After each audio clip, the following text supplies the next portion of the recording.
Thank you to all our guests. Lisa Curtis, I want to begin with you first. If we can have Lisa Curtis on screen, please. Yeah, Lisa, my question to you is, China feels that this is provocation.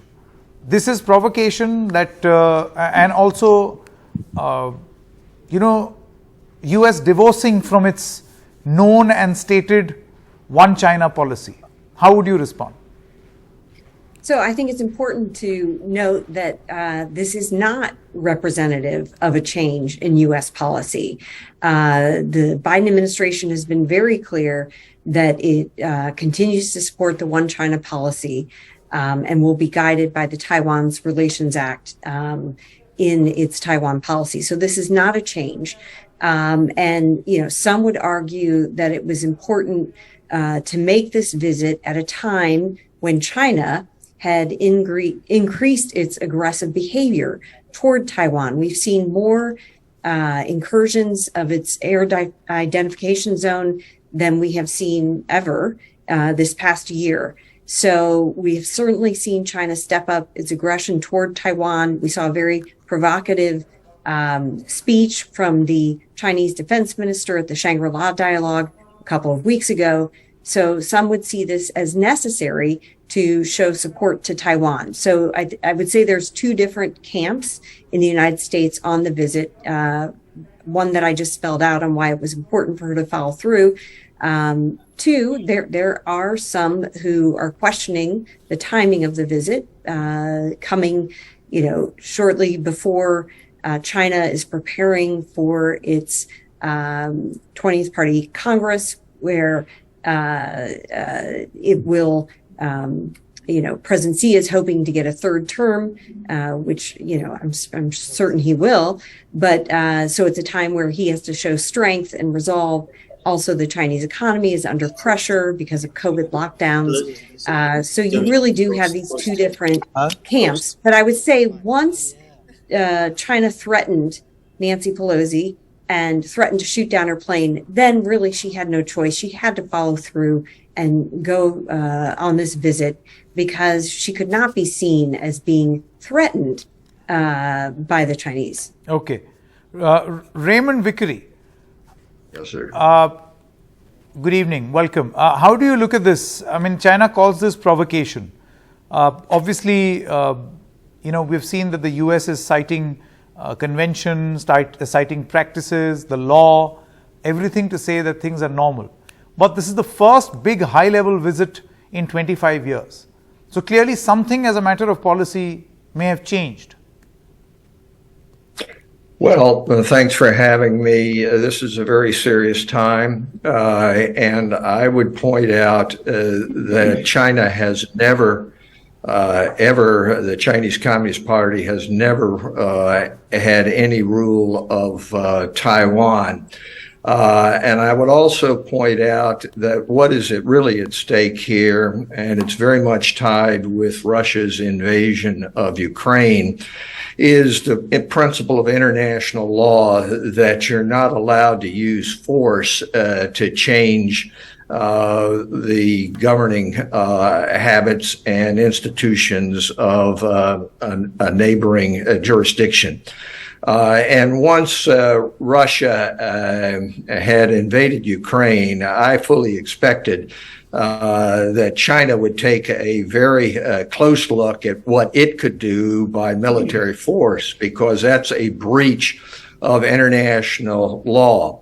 And I think at this time, it's very important for India and the United States to stand united against China in terms of whether they will take a lesson that it's all right to use military force to be able to change governments in a neighboring jurisdiction.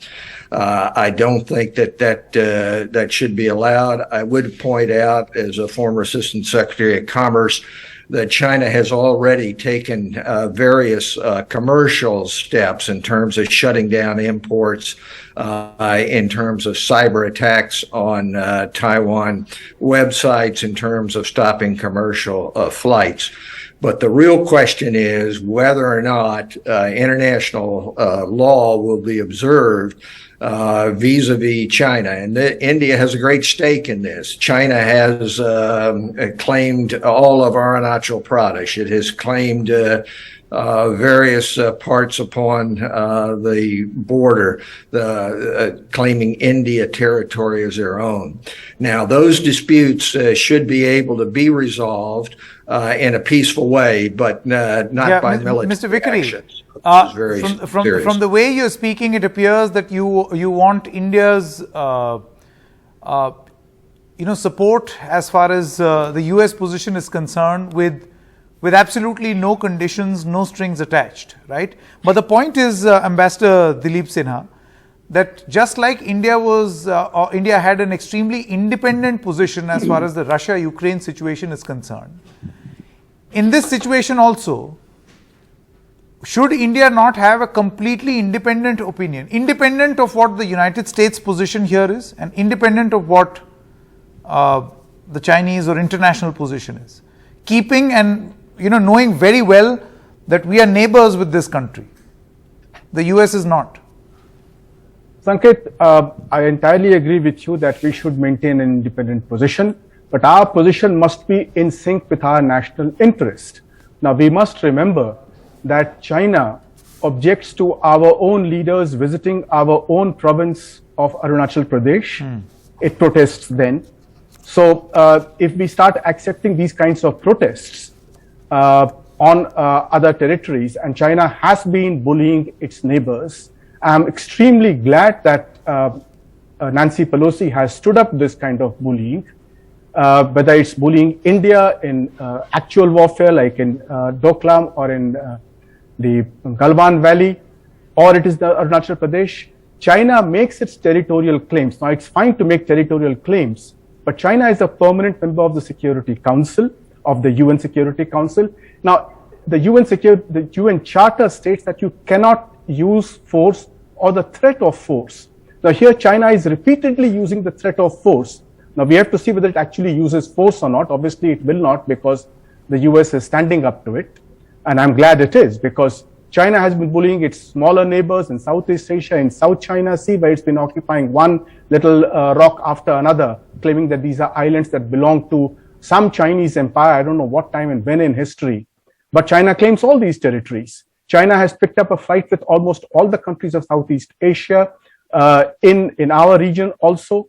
On India, it claims so much territory. So China really has to understand that it cannot go on bullying its neighbors like this, and people will stand up. And I'm glad Nancy Pelosi is standing up, and I think we should also stand up. The US policy is fairly ambivalent. In fact, it maintains a policy of strategic ambiguity.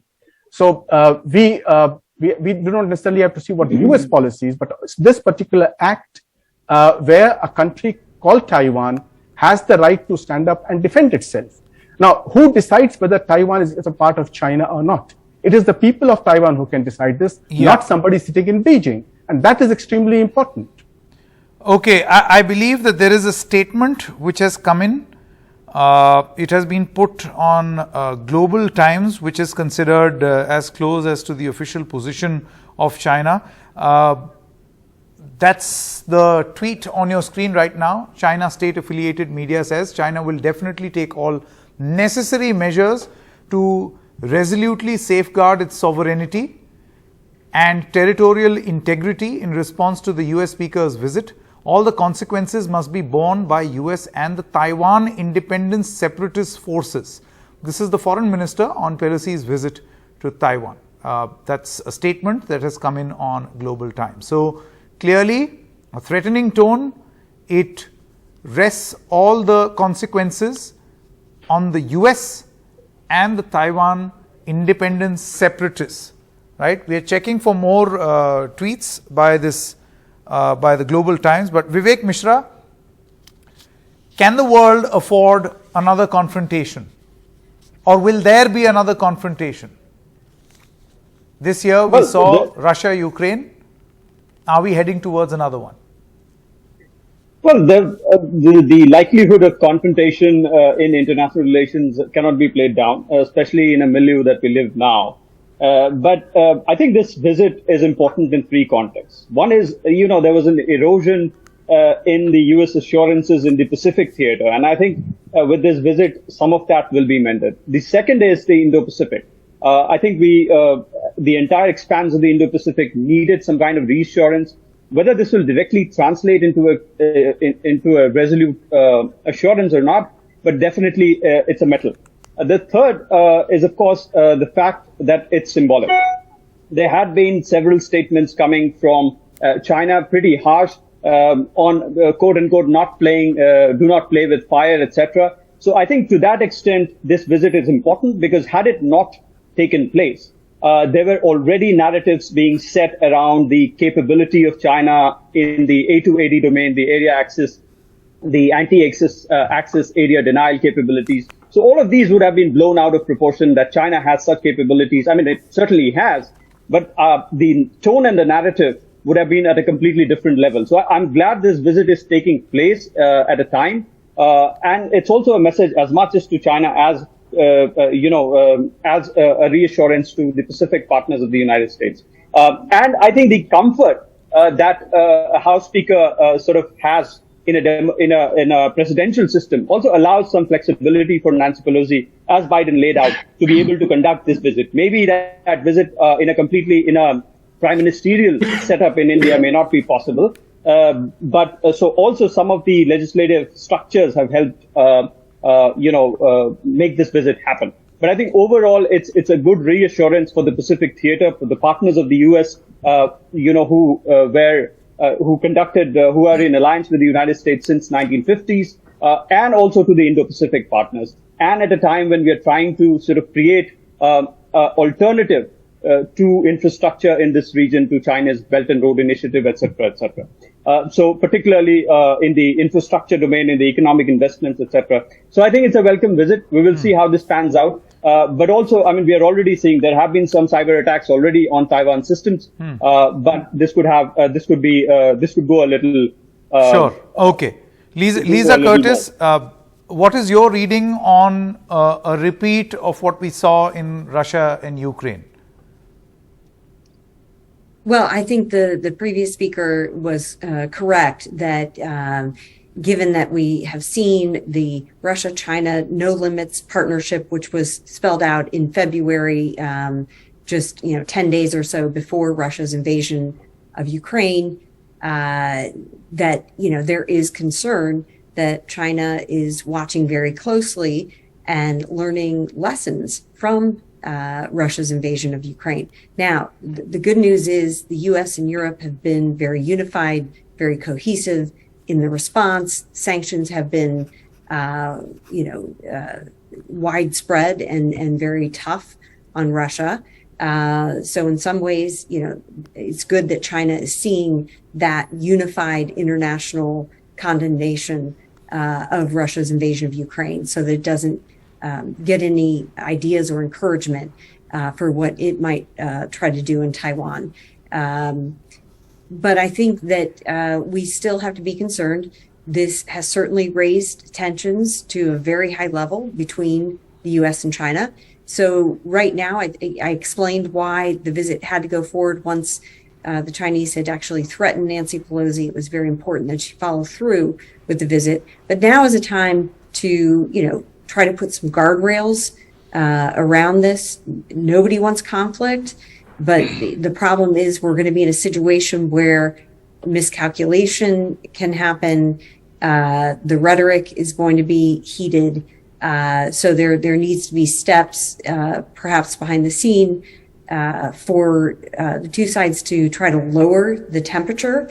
As I indicated, there's no change in U.S. policy. And this needs to be understood. We have separation of powers. President Biden made it clear he didn't think it was a good idea for Nancy Pelosi to go.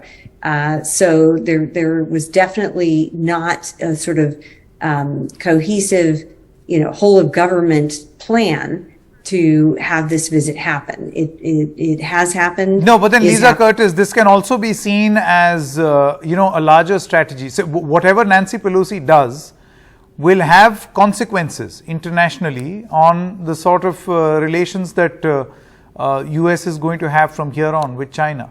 And the point is, Mr. Raymond Vickery, that while this could be some sort of a strategy as well. You would have the Chinese think that who can imagine that the various arms of the United States are not in league or in sync with the decision that has been taken. That the president says it's not a good idea, but the speaker goes ahead and continues with the visit. Well, I think that obviously it does have consequences, but anybody who knows anything about the United States government and thinks that there is some overall plan and that it's all being coordinated somewhere is not in touch with reality.